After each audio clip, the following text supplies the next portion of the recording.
Assalamualaikum warahmatullahi wabarakatuh. Berjumpa lagi dengan Mimin. Oke, kita lanjutkan saja ceritanya. Bab 3332 sampai bab 3333. Apakah kamu mengenalku? Ye Chong bertanya. Guanyin dari pemusnahan tersenyum. Saya memiliki seorang murid bernama Long Zaiye, yang bernama Guanyin dari pemusnahan. Mendengar ini, Ye Chong sedikit mengernyit. Tampaknya pemusnahan Guanyin ini memang orang jahat. Melihat tatapan waspada Ye Chong, Mieji Guanyin tersenyum dan melanjutkan, "Jangan takut, aku di sini hari ini bukan untuk membalas dendam. Meskipun Long Zaiye adalah murid favoritku, dia hanya bisa dibunuh olehmu. Itu berarti dia tidak seperti itu. Sekuat kamu." Tentu saja Ye Chong tidak akan mempercayai omong kosong Jieji Guanyin, dan berkata dengan dingin, "Oh, apa yang kamu inginkan dariku? Wah, kamu tidak perlu terlalu bermusuhan.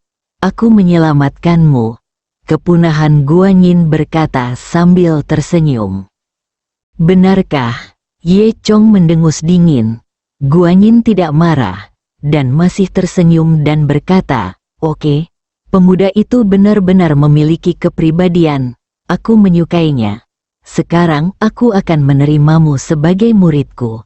Bagaimana dengan itu?" Ye Chong tersenyum. "Itu tidak perlu." "Apa? Anda masih tidak mau? Tahukah Anda berapa banyak elit di dunia seni bela diri yang ingin menjadi murid saya?" Banyak orang di sekitar tercengang. Mereka saling memandang dan berbisik satu sama lain, bertanya-tanya mengapa seorang wanita tua tiba-tiba muncul. Terlebih lagi, wanita tua ini tampaknya sangat kuat. Dia langsung melarikan diri dari Xiao Anyi dan bahkan menerima Ye Chong sebagai muridnya. Zhu Jiayin segera mengangkat ponselnya dan meminta saluran pertama untuk menyelidiki siapa yang disebut Guanyin punah ini. Awalnya, semua master di dunia seni bela diri Tiongkok memiliki rekor di saluran pertama.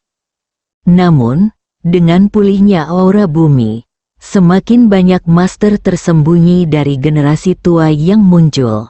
Dan bahkan karakter yang sudah ratusan tahun tidak muncul pun muncul kembali. Berita dari saluran pertama semakin tidak mencukupi. Saat ini, wajar jika seorang master yang tidak memiliki catatan pas pertama muncul. Tapi Ye Chong tidak memberikan muka apapun kepada Mieji Guanyin. Dia hanya berkata dengan dingin, "Tidak perlu." Mieji Guanyin tidak menyangka Ye Chong begitu keras kepala. Dengan statusnya, dia berinisiatif untuk menunjukkan dukungannya kepada Ye Chong, tapi dia justru menolak. Sepertinya yang lembut saja belum cukup, jadi pakai yang keras saja. Kepunahan wajah Guanyin langsung menjadi gelap. "Anak muda, jangan malu-malu." Mieji Guanyin benar-benar mengubah sikapnya. "Izinkan saya bertanya, apakah pedang kecil yang baru saja Anda gunakan adalah pedang dewa-dewa pedang krisan? Melihat aku datang untuk memusnahkan Guanyin demi pedang suciku sendiri." "Itu benar," kata Ye Chong. Mendengar jawaban tegas Ye Chong, Guanyin sangat gembira. "Itu benar. Di mana pedang lainnya?" Guanyin mau tidak mau bertanya. Ye Chong berkata, "Semuanya ada di sini bersamaku. Seluruh kotak pedang ada bersamaku." Guanyin sangat gembira. Itu adalah artefak yang ditinggalkan oleh pemecah kesengsaraan yang legendaris. Mereka yang memilikinya dapat menggunakan kekuatannya untuk berhasil mengatasi kesengsaraan. "Bagus, bawakan," kata Guanyin.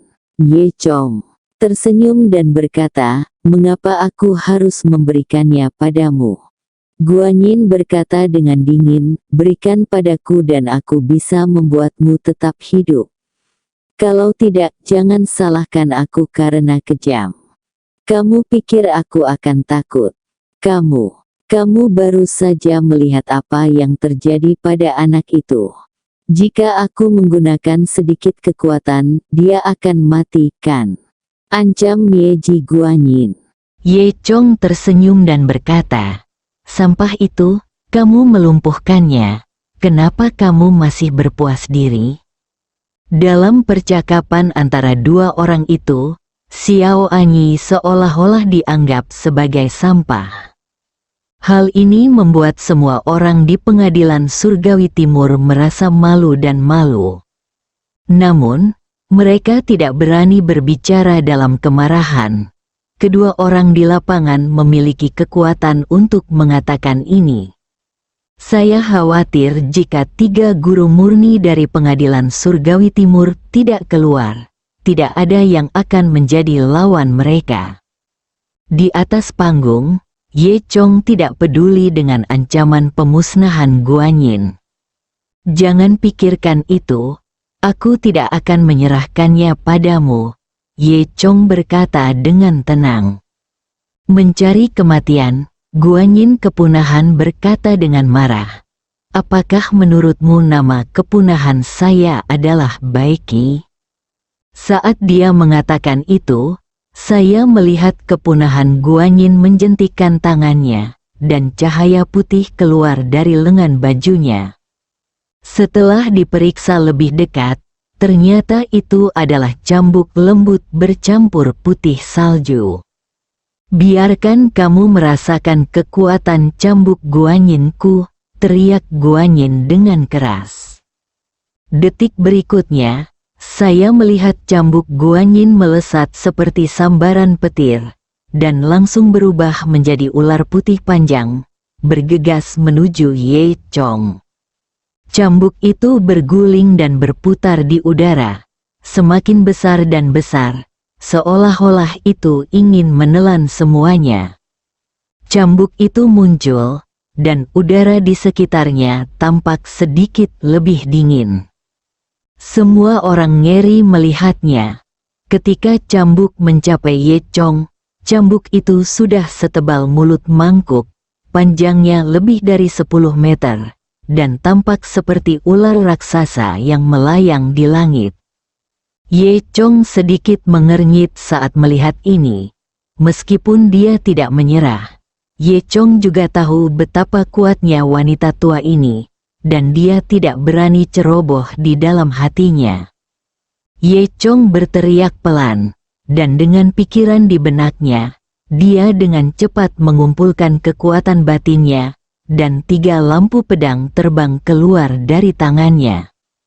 Itu adalah 3 pedang dewa-dewa pedang krisan, King Di, Kexi dan Yin He.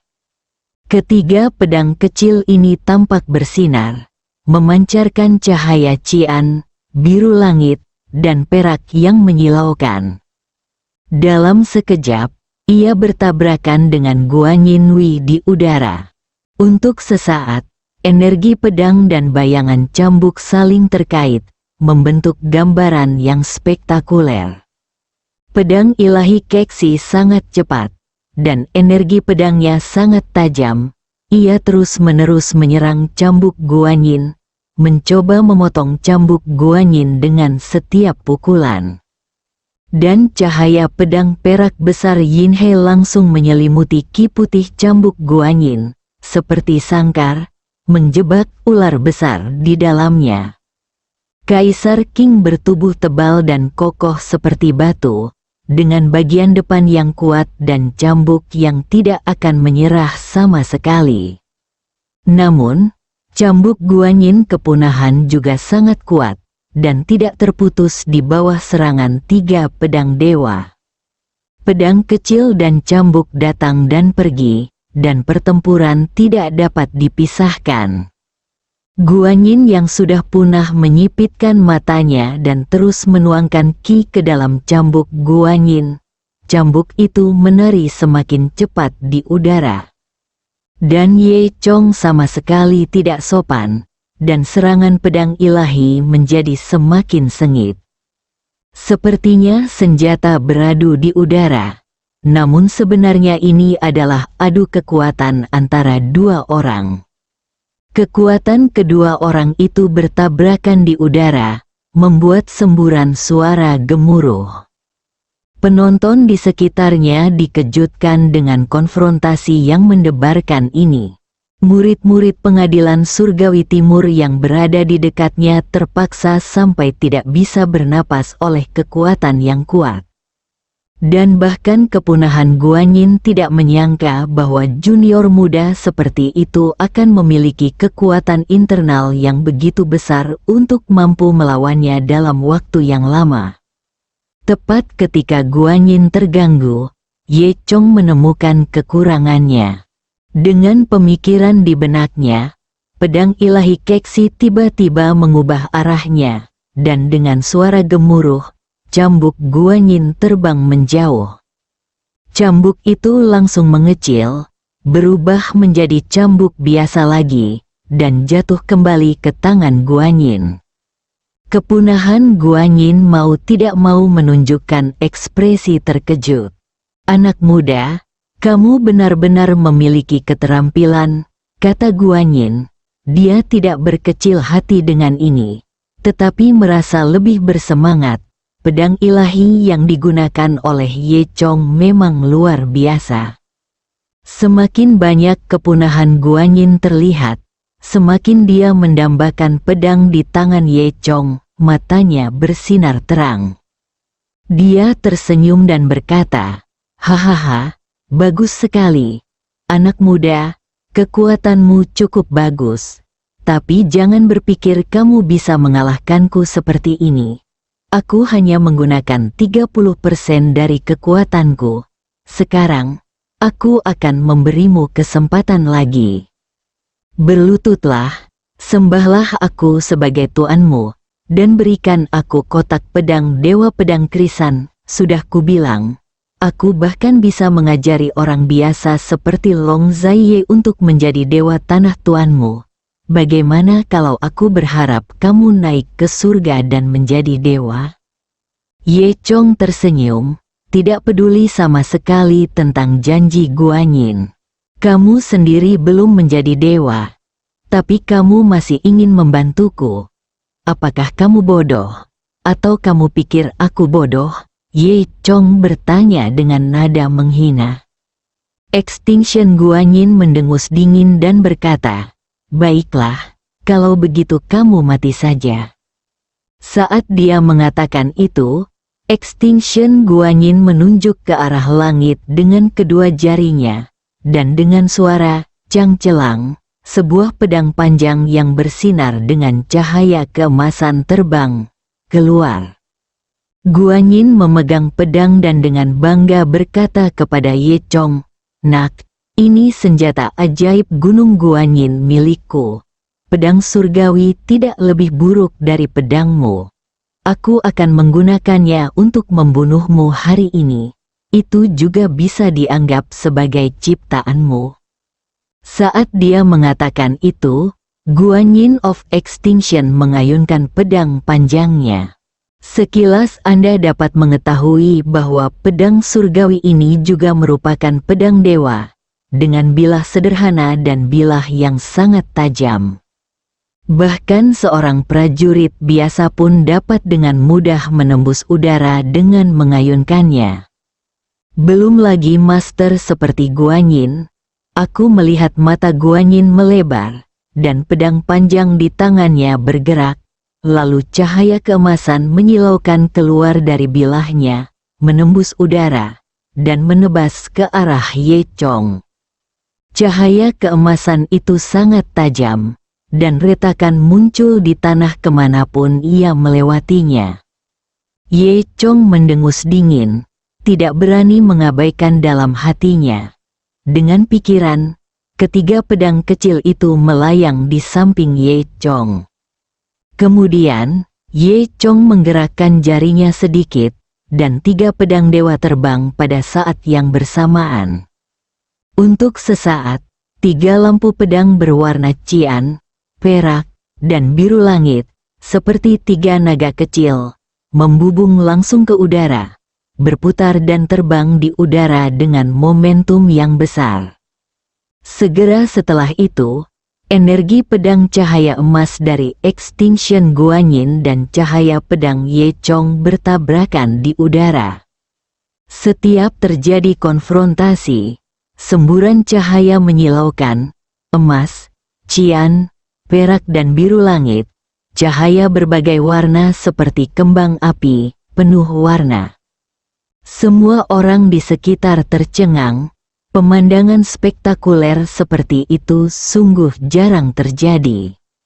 Udara dipenuhi dengan suara benturan energi pedang yang mendebarkan, seperti auman naga dan auman harimau. Orang-orang dengan kultivasi lemah yang berdiri di dekatnya terkejut hingga hidung mereka mengeluarkan darah di beberapa titik. Bunga, tanaman, dan pepohonan di sekitarnya semuanya hancur atau langsung patah karena kekuatan yang kuat ini. Kepunahan Guanyin menatap, tampak sangat fokus.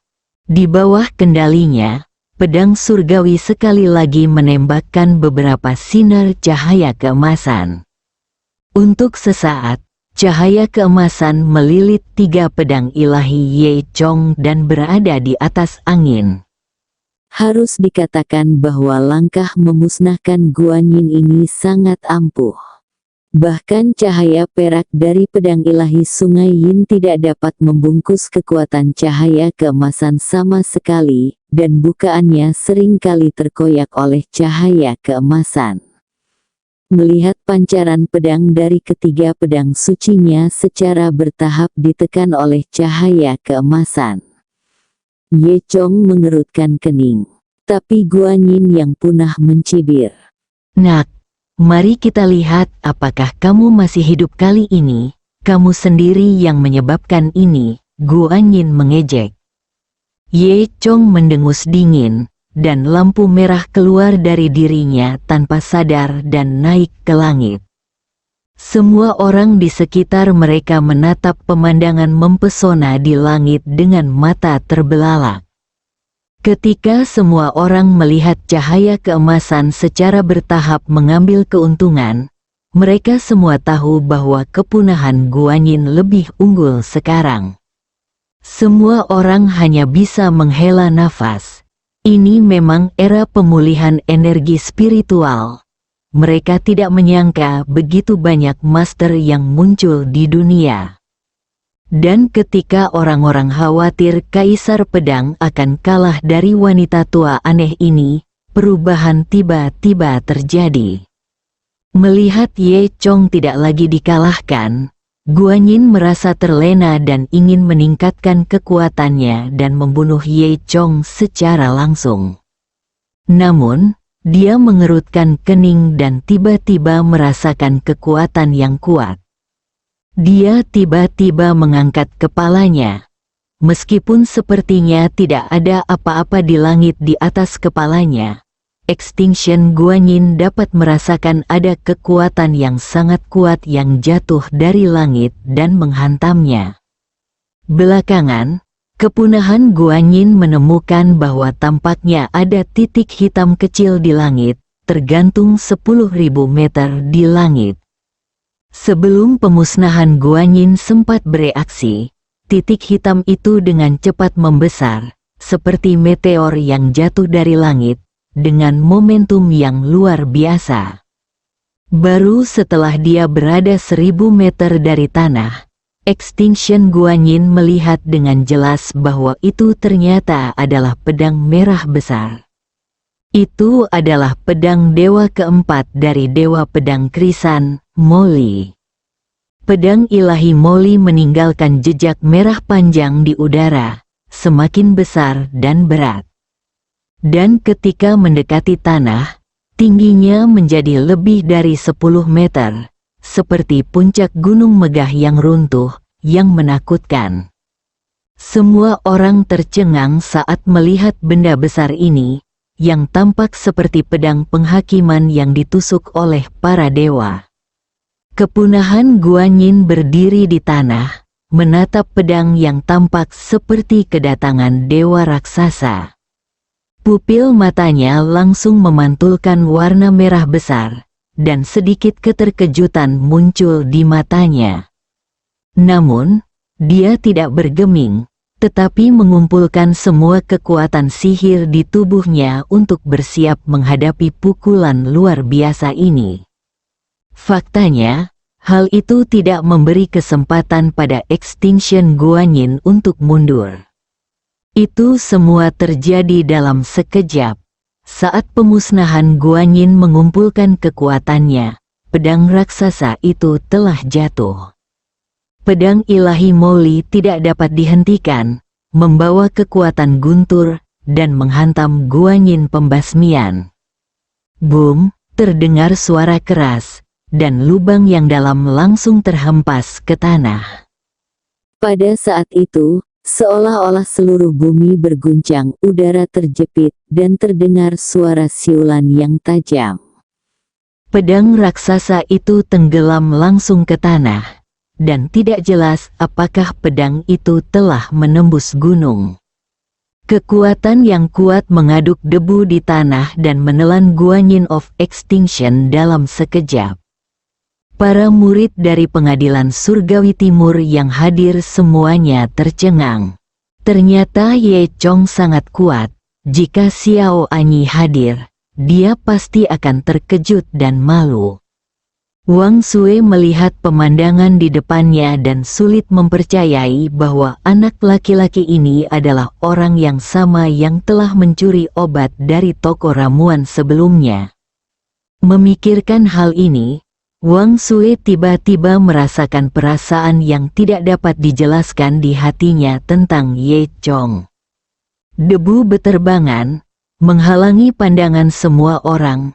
Ketika debu berangsur-angsur menyebar, hanya lubang besar yang muncul di tanah, dan Guanyin yang punah telah menghilang. Ada keheningan di sekeliling, kecuali suara dengungan yang datang dari lubang yang gelap. Tepat ketika semua orang mengira Guanyin telah dibunuh oleh Ye Chong, tiba-tiba, cahaya keemasan yang sangat menyilaukan keluar dari lubang yang dalam dan melesat langsung ke langit. Kemudian, ledakan tawa gila datang dari dalam lubang. Hahaha, pedang dewa legendaris itu sungguh kuat. Kemudian, sesosok tubuh terlihat terbang keluar dari pintu masuk gua dengan sinar cahaya keemasan.